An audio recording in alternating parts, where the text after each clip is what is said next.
শরীয়তপুরে বিকাশ agent Khokon Das হত্যা। কিশোরগঞ্জ থেকে ৩ প্রধান আসামি গ্রেপ্তার।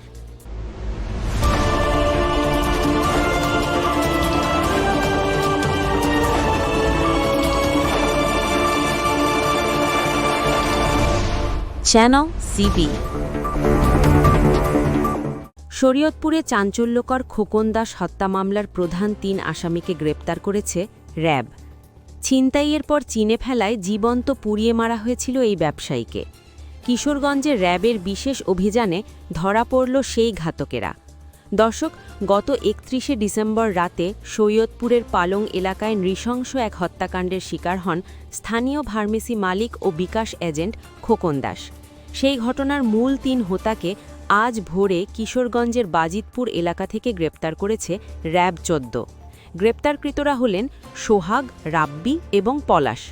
পুলিশ ও র্যাব সূত্রে জানা গেছে, ৩১শে ডিসেম্বর রাত ৯:৩০টার দিকে খোকন দাস দোকান বন্ধ করে বাড়ি ফিরছিলেন।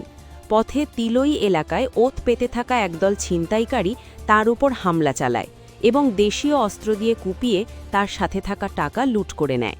সবচেয়ে ভয়াবহ বিষয় হল, খোকন দাস হামলাকারীদের চিনে ফেলায় তারা তাকে পুড়িয়ে মারার পরিকল্পনা করে। তার গায়ে ও মুখে পেট্রোল ঢেলে আগুন ধরিয়ে দিয়ে পালিয়ে যায় আসামিরা।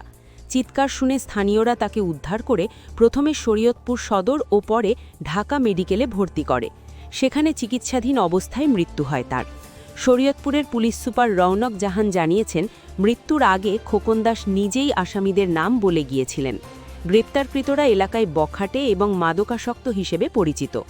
র্যাব ৮ এবং র্যাব ১৪-র একটি চৌকস দল আজ রাত ১টার দিকে অভিযান চালিয়ে তাদের কিশোরগঞ্জ থেকে গ্রেপ্তার করতে সক্ষম হয়। একজন নিরীহ ব্যবসায়ীকে এভাবে পুড়িয়ে মারার ঘটনায় এলাকায় এখনও শোক ও ক্ষোভ বিরাজ করছে। গ্রেপ্তারকৃতদের দ্রুত দৃষ্টান্তমূলক শাস্তির দাবি জানিয়েছেন স্থানীয়রা। সবশেষ আপডেট পেতে আমাদের চ্যানেলের সাথেই থাকুন। ধন্যবাদ।